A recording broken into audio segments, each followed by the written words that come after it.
요한 사도는 예수님의 여러 사도들 중에서 예수님의 마음을 가장 잘 이해하고 헤아린다라고 그렇게 평가를 받는 예수님의 제자 중에 한 명이었습니다.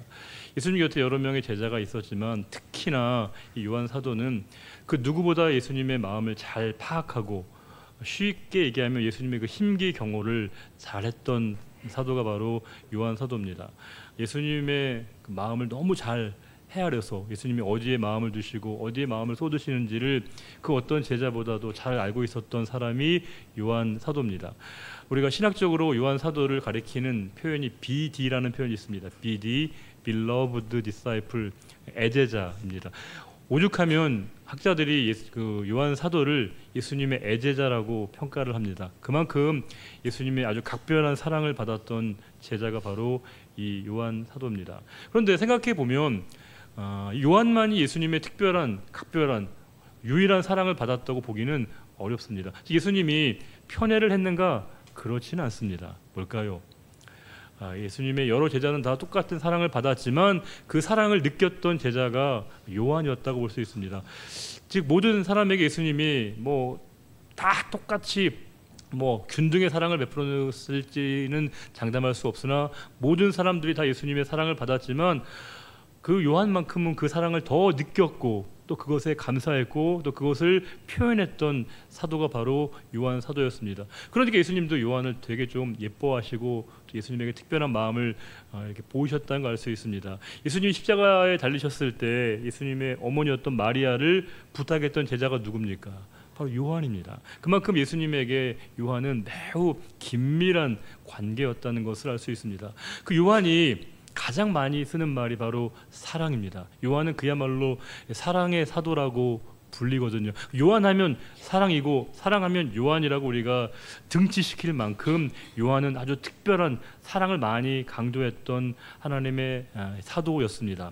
오늘 본문을 우리가 이해하려면 몇 가지 단어들에 대한 정리가 좀 필요합니다.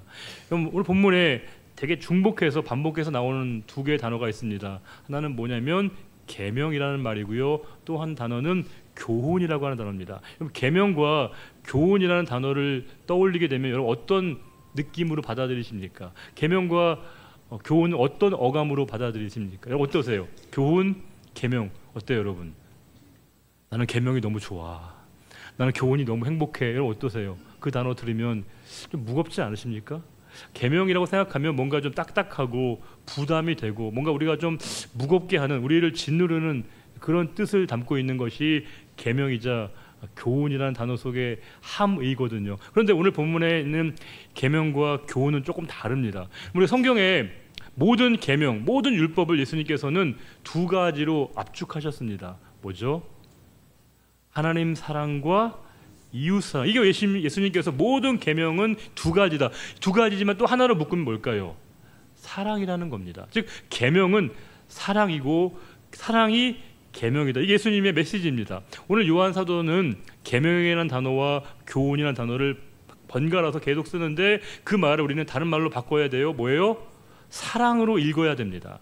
하나님의 사랑으로 읽어낼 때 오늘 요한이 강조하고 있는 메시지의 의미를 우리가 정확하게 파악할 수 있습니다. 4절에 이렇게 본문에 얘기합니다. 너의 자녀들 중에, 자녀들은 성도들을 가리키는 거예요. 너희 성도들 중에서 우리 아버지께 받은 그 계명대로 진리를 행하는 자, 즉 계명은 뭐라고요? 사랑이에요. 하나님의 사랑대로 행하는 너희들을 보니까 내가 너무 기뻐, 이렇게 얘기하고 있는 겁니다. 즉 성도들 가운데 사랑을 실천하고 있고 사랑을 행하고 있는 사람들을 보니까 내가 너무너무 행복해, 내가 너무나 기뻐, 이렇게 요한이 얘기하고 있는 겁니다. 여기에 행하다는 말은요, 현재 분사입니다. 지금 그렇게 행하고 있다는 걸 얘기하고 있는 거예요. 우리 하나님 말씀의 가장 중요한 것은요, 현장성이고요, 현재성입니다. 즉 모든 말씀은 지금의 말씀으로, 지금의 행함으로 우리가 반응하고 받아들이는 게 중요하다는 거예요. 우리는 과거의 말씀의 은혜 가운데 살았던 시간들이 분명히 있습니다. 근데 우리는 되게 이 말씀을 받아들이는 그 측면에서 되게 좀 과거 퇴행적이 될 때가 있습니다.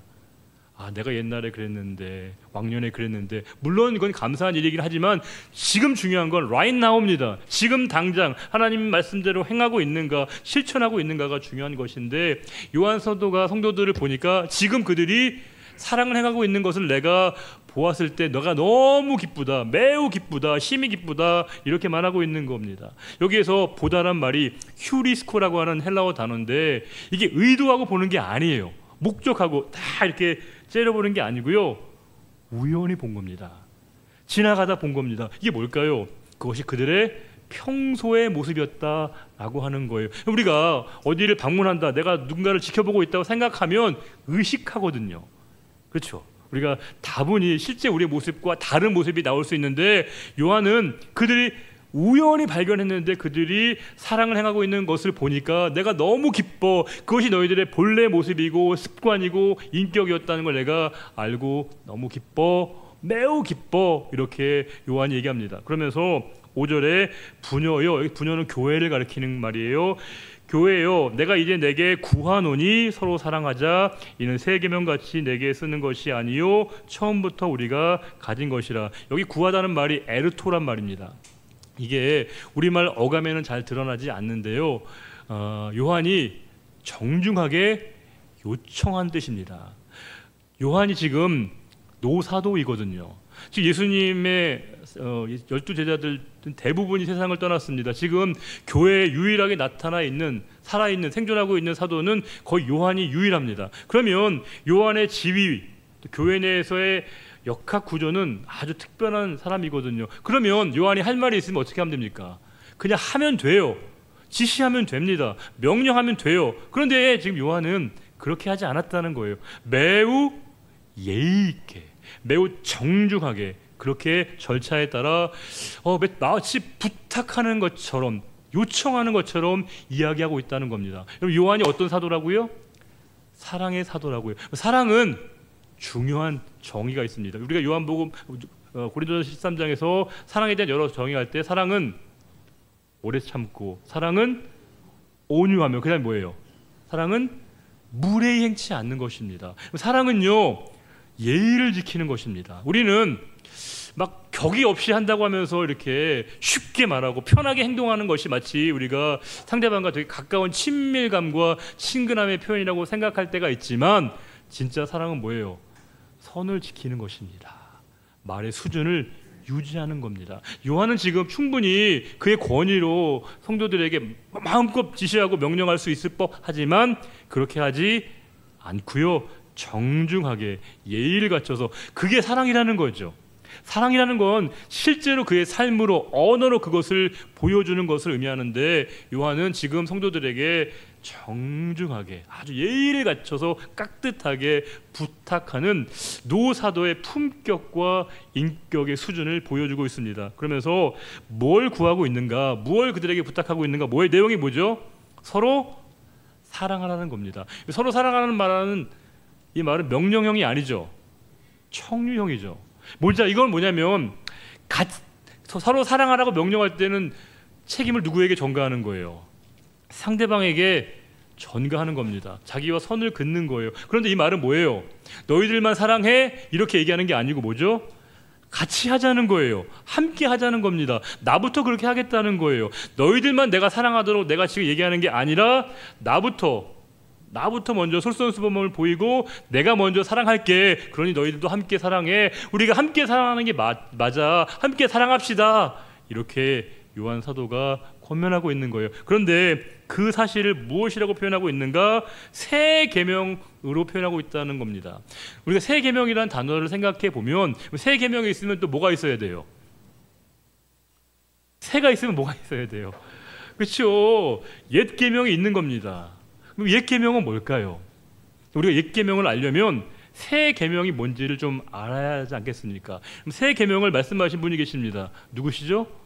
예수님이십니다. 우리 요한복음 13장 볼까요? 13장 34절, 35절, 우리 요한복음 13장 34절, 35절인데 같이 한번 읽어보겠습니다. 새 계명을 너희에게 주노니 서로 사랑하라.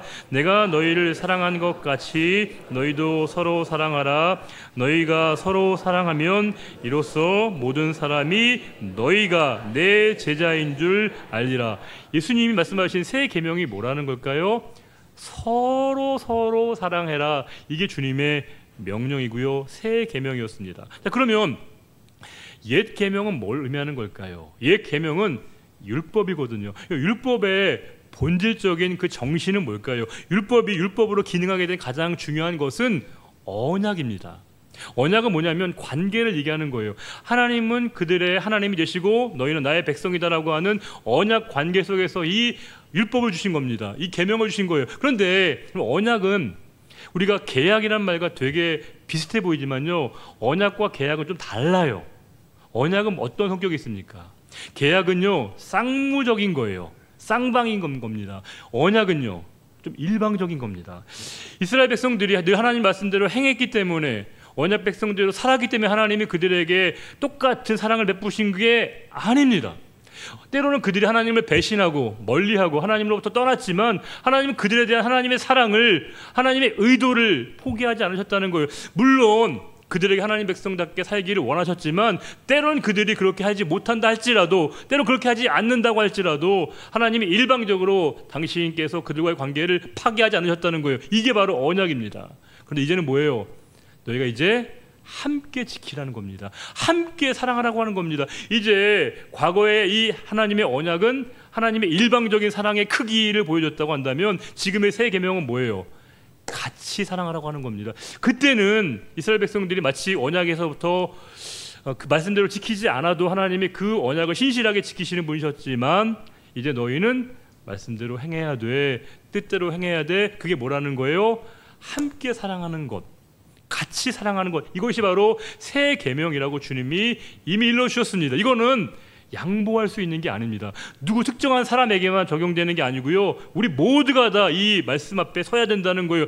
새 계명을 지키는 것, 즉 서로가 서로를 사랑할 때만이 하나님의 뜻이 우리에게 온전하게 이루어진다고 말씀하시면서 요한 사도는 그 계명을 내가 새롭게 주는 게 아니라 주님이 이미 너희들에게 주셔서 너희가 이미 알고 있어. 뭘 알고 있다는 거예요?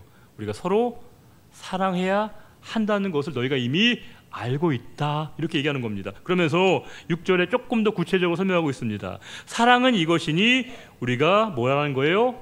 그 계명을 따라서 행하는 것, 즉 계명의 본질은 뭐예요? 사랑을 지키는 것, 즉 사랑을 행하는 것이 계명인 것이고, 계명을 지킨다는 건 뭐라는 걸까요? 그게 사랑하는 것이다, 이렇게 말씀하고 있습니다. 완전히 계명을 우리는 좀 부담스럽고 껄끄럽게 여겼는데, 계명은 그런 게 아니라 하나님의 사랑이 드러나는 것이고, 그 하나님의 사랑을 받은 너희들이 서로 간에 사랑하는 것, 그것이 바로 계명을 지키는 것이다, 이렇게 말씀해 주고 있습니다. 그러면서 계명은 이것인데 너희가 처음부터 들은 바와 같이 그 가운데서 행하라. 이 말씀 뭘까요? 이제 더 이상 설명하지 마, 행해.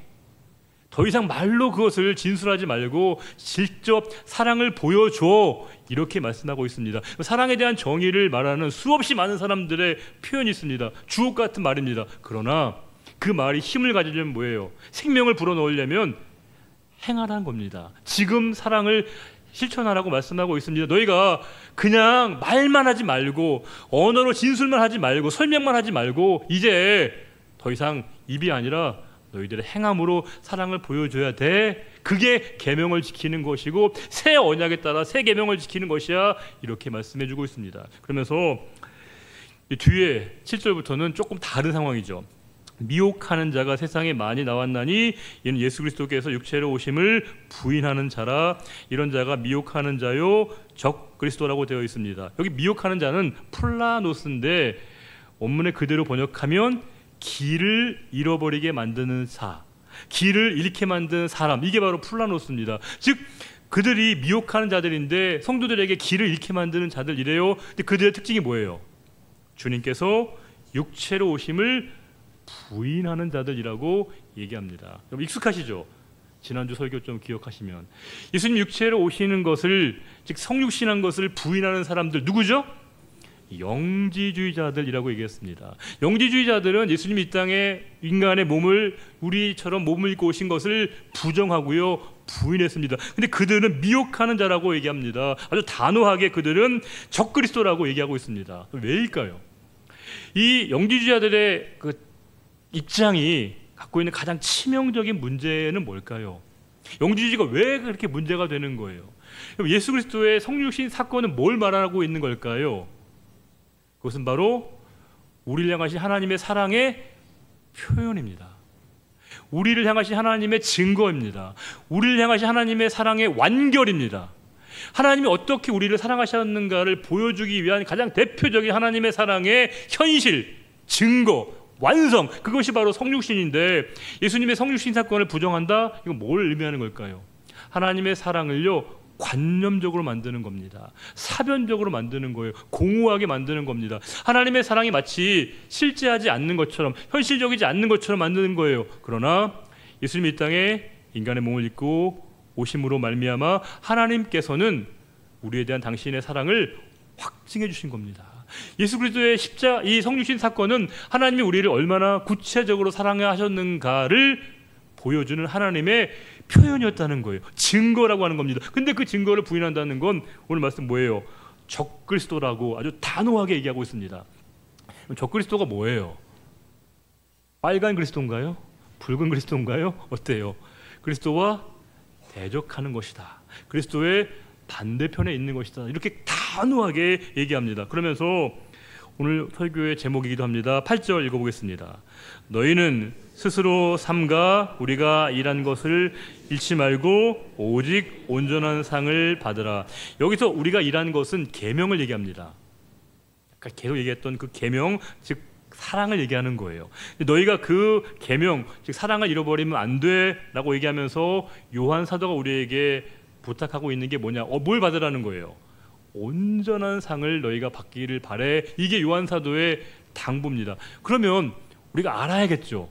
뭐가 온전한 사랑인가를 우리가 알아야 되는데, 이 온전한 상이라는 말은 이게 히브리인들의 고유 어법입니다. 즉 히브리인들만의 어떤 전용어 같은 거예요. 즉 히브리인들이 그들의 문화권에서 특별한 의미로 쓰여져 있는 히브리인들만의 어떤 특별한 어떤 문화적인 의미가 담겨져 있는 단어가 바로 이 온전한 상인데, 우리가 그 용례를 보려면 용법을 한번 보겠습니다. 룻기 2장 12절 한번 볼까요? 룻기 2장 12절 말씀 같이 한번 읽어보겠습니다. 여호와께서 내가 행한 일에 보답하시기를 원하며 이스라엘의 하나님 여호와께서 그의 날개 아래 보호를 받으러 온 내게 온전한 상 주시기를 원하노라 하는지라. 이 보아스가 룻에게 얘기하는 거예요. 그렇게 진실된 삶을 살았던 룻에게 보아스가 너에게 하나님이 온전한 상을 받기를 바래. 네가 하나님의 온전한 상을 받기를 바래. 이 온전한 상이라는 말은 뭐냐면 히브리인들에게 하나님이 주시는 상, 하나님만이, 정확하게 얘기하면 하나님만이 주시는 상을 얘기하는 거예요. 하나님께서만이 주시는 그 상을 표현할 때 히브리인들의 어법은 그것을 온전한 상이라고 표현하고 있습니다. 자, 그러면 오늘 말씀 조금 더 우리가 이해를 하고 봐야 되는데요. 너희는 스스로 삼가, 즉 이 우리가 전한 것, 우리가 일한 것, 즉 계명, 사랑을 잃어버리지 말되, 그것이 바로 너희에게 뭐라는 거예요? 그것이 온전한 상이라고 하는 겁니다. 즉 온전한 상의 목표는 사랑의 완전치에 도달되어지는 것이야말로 온전한 상이라고 하는 겁니다. 이 말은 뭘까요? 아까 계명과 다 이어져 있는 겁니다. 우리가 계명을 지키되 똑같은 마음으로 지키는 거 아니에요. 말씀을 행하되 똑같은 마음가짐으로 지키는 건 아닙니다. 어떤 사람은 조금 불가피하게, 또 어떤 사람은 부담을 느끼면서, 또 어떤 사람은 책임감을 이렇게 느끼면서 말씀을 지키는 경우가 있습니다. 그런데 어떤 경우에는 말씀 그 자체를 기뻐하게 됩니다. 하나님 말씀을 전하는, 하나님 말씀대로 행하는 것 자체가 자연스러워진다는 거예요. 온전한 복은 뭐냐? 온전한 상은 뭐냐면요, 하나님의 마음과 하나님의 뜻을 행하는 것이 나에게 너무 자연스러워지는 거예요. 자연스러워진 나머지 뭐가 된다면요, 즐거워지는 거예요. 자원하는 마음이 생긴다는 거예요. 예를 들어 이런 겁니다.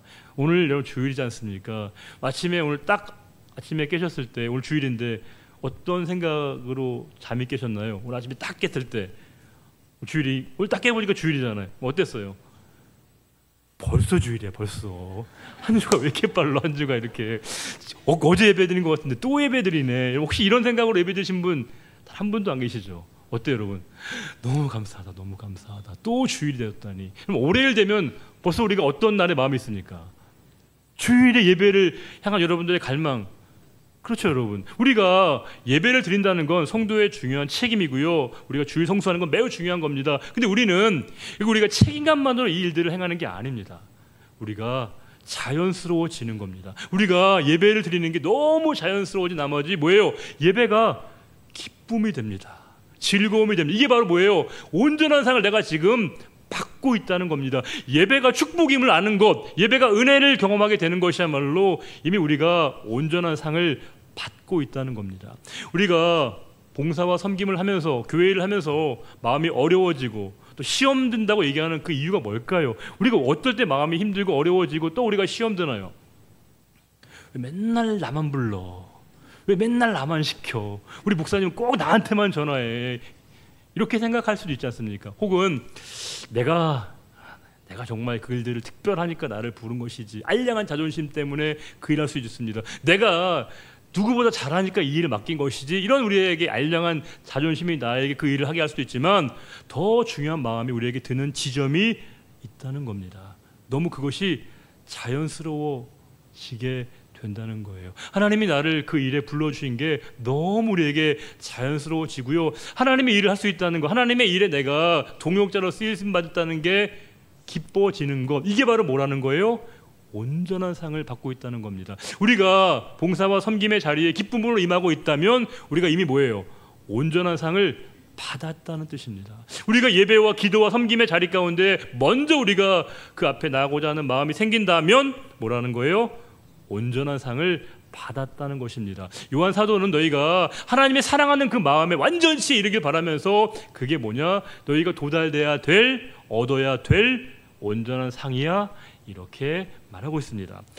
그러면서 이제 9절에 지나쳐 자기를 과하게 봐서 그리스도의 교훈, 다시 한번 얘기해 드립니다. 교훈은 뭐예요? 사랑이에요. 그리스도의 사랑 안에 거하지 않는 사람은 다 하나님을 모시지 않는 거래요. 반면에 그 사랑 안에 거하는 사람 뭐예요? 아버지와 아들을 모시는 사람이다. 모신다는 말은 약간 주술적인 의미가 있는 번역에서 좀 아쉬운데, 보다 더 정확하게 얘기하면 원문의 이 뜻은 두 가지래요. 하나는 소유하다, 또 하나는 교제하다. 즉 내가 그리스도의 사랑 안에 거하면 하나님과 교제하는 거랍니다. 하나님과 사귀는 것이라는 거예요. 그분이 내 안에 있지 않으면, 그분의 사랑이 내 안에 있지 않으면 뭐라는 거예요? 하나님과 교제가 끊어지고 있고 하나님과의 사랑이 나에게 단절되어 있다는 겁니다. 즉 내 안에 그리스도의 사랑이 있으면 그것이 뭐라는 겁니까? 하나님과 나와의 깊은 교제 가운데 있다는 것을 반증하는 것이다. 이렇게 요한 얘기합니다. 그러면서 10절과 11절 같이 한번 읽어볼까요? 누구든지 이 교훈을 가지지 않고 너희에게 나아가거든 그를 집에 들이지도 말고 인사도 하지 말라. 그에게 인사하는 자는 그 악한 일에 참여하는 자임이라. 살짝 논리적으로 우리가 받아들이기 어려운 모순되는 말씀처럼 보입니다.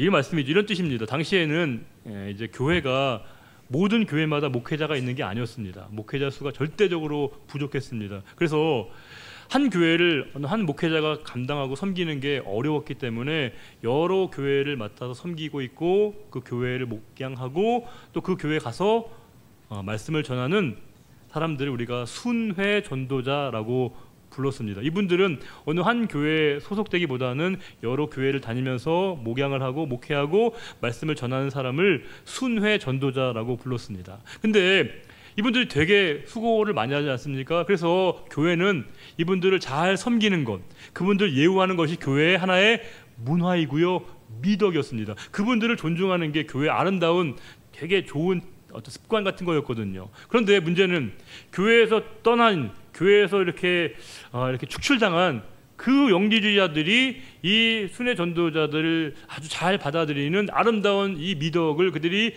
악용했다는 거예요. 그들이 그 순회 전도자들이 받아야 될 그 예우를 그들이 받아서 오히려 그들이 교회를 어지럽히게 되고 그 영적 질서를 혼미하게 하는 것을 이 요한이 보고 그들에 대해서 이렇게 주의를 기울여야 된다고 얘기하고 있습니다. 그래서 10절에 누구든지 이 교훈은 다른 말로 뭐라고요? 사랑입니다. 너희에게 그 그리스도의 사랑을 갖고 있지 않고 너희에게 나아가거든 그런 사람들, 영지주의자들은 집에 들이지도 말고 인사도 하지 말라. 너무 세긴 세요. 근데 여기 인사하다는 말이 카이레인이에요. 카이레인은 뭐냐면요, 기뻐하다 혹은 영접하다 인 겁니다. 그냥 인사하지 말라 이 정도가 아니고요, 그들을 영접하거나 기뻐하면 안 돼 라고 얘기하면서 11절에 그에게 카이레인 하는 사람은 그 악한 일들에 참여하는 것이다. 이 참여하다는 말이 뭐냐면 코이론이라는 말입니다. 즉 그들에게 기쁘게 그들을 영접하게 되면 그들과 코이노냐 하는 거야. 절대 그들과 사귀면 안 돼. 그들을 받아들이면 안 돼. 이렇게 말하고 있습니다. 우리가 이 말씀을 읽으면서 살짝 고민이 되는 건 뭐냐면, 지금까지 요한이 뭘 강조했습니까? 그렇게 사랑을 많이 하라고 사랑을 강조했던 그 요한이 너무 세게 얘기하는 게 우리에게 잘 납득이 안 될 때가 있거든요. 그러나 중요한 뜻이 있습니다. 사랑은 모든 것에 대한 포용이 아닙니다. 사랑은 온정주의를 말하는 것도 아닙니다. 우리가 사랑은 하나님의 편에 있기 때문에, 하나님의 뜻이기 때문에, 하나님이 원하시는 일이기 때문에 우리가 사랑하는 겁니다. 그 사랑은 나의 감정과 나의 기분과 문화와 좀 다른 거예요. 하나님이 원하시는 일이기에 우리가 사랑하는 겁니다. 그러하게 우리가 사랑할 때는 우리의 감정보다 더 중요한 것 중에 하나가 뭐냐면 분별력이 필요하다는 거예요. 그것이 옳은 일인지 그른지를 판단하는 영적 지각이 우리에게 필요하다는 거예요. 아담과 하와는 그 판단력을 잃어버렸습니다. 분별력을 잃어버렸습니다. 그러하기에 큰 잘못을, 실수를, 악을 범하게 되었습니다. 우리가 로마서 보게 되면 위에 있는 모든 권세에게 복종하라는 말씀이 마치 모든 세력 앞에 우리가 굴복하라 그런 뜻이 아니죠. 당연히 그 세력이, 그 권세가, 권력이 하나님의 뜻에 합당한 것인가는 당연하게 우리가 분별해야 될 우리의 책임이 있는 겁니다. 그 권세와 그 권력과 권한이 하나님에게 속한 것인가를 따져보는 영적 분별력은 필요한 것이고, 그것이 하나님에게 속할 때 너희가 그것들을 존중하고 사랑해야 된다, 이렇게 말씀해 주고 있습니다. 결론적으로 요한 사도가 계속 성도들에게 당부하고 있는 것은 오늘 설교 제목처럼 너희가 오직 온전한 상을 받으라, 이렇게 말씀하고 있습니다. 저도 마찬가지입니다. 여러분들이 그 온전한 상을 받기를 원하는 저의 간절한 바람이 있는데요. 온전한 상은 뭘까요? 우리 안에 하나님의 뜻과 하나님 마음이 흘러 들어와서 하나님 말씀이 우리에게 자연스러워지는 것, 너무 자연스러워지는 것, 자연스러워짐을 넘어서서 그것을 기쁘게 행하는 마음을 갖는 것, 내 소원이 바뀌는 것, 내 갈망이 바뀌는 것, 내 소망의 제목이 바뀌는 것, 이것이 바로 온전한 상이라고 하는 겁니다. 저와 여러분 이 시간 하나님을 예배하는 게 너무 기뻐요. 하나님이 나를 써주신 게 너무 행복합니다. 지금 저와 여러분이 온전한 상을 받은 분명한 확실한 증거가 된다는 것입니다. 우리 7절과 8절 말씀을 다시 한번 읽고 오늘 말씀 마치겠습니다. 7절 8절입니다. 미혹하는 자가 세상에 많이 나왔나니 이는 예수 그리스도께서 육체로 오심을 부인하는 자라.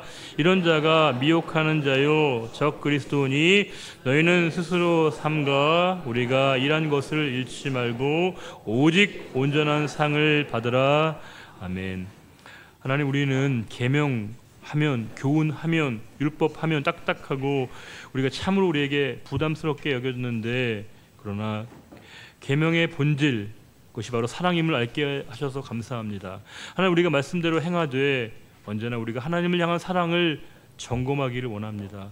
우리가 예배할 때도, 기도할 때도, 봉사와 섬김할 때에도 언제나 우리가 그 사랑의 마음으로 채워져서 하나님에 대한 사랑, 하나님의 사랑으로 예배하고 기도하고 봉사하고 섬기는 우리의 삶이 되게 하여 주옵소서. 그것이 바로 우리에게 성도가 받아야 될, 누려야 될 온전한 상이라고 말씀하셨사오니 그 온전한 상을 받기 위하여 날마다 이 길을 걸어갈 수 있는 우리 모두가 되게 하실 것을 믿사오며 거룩하신 우리 주님 예수 그리스도의 이름으로 축복하며 기도 올려드립니다. 아멘.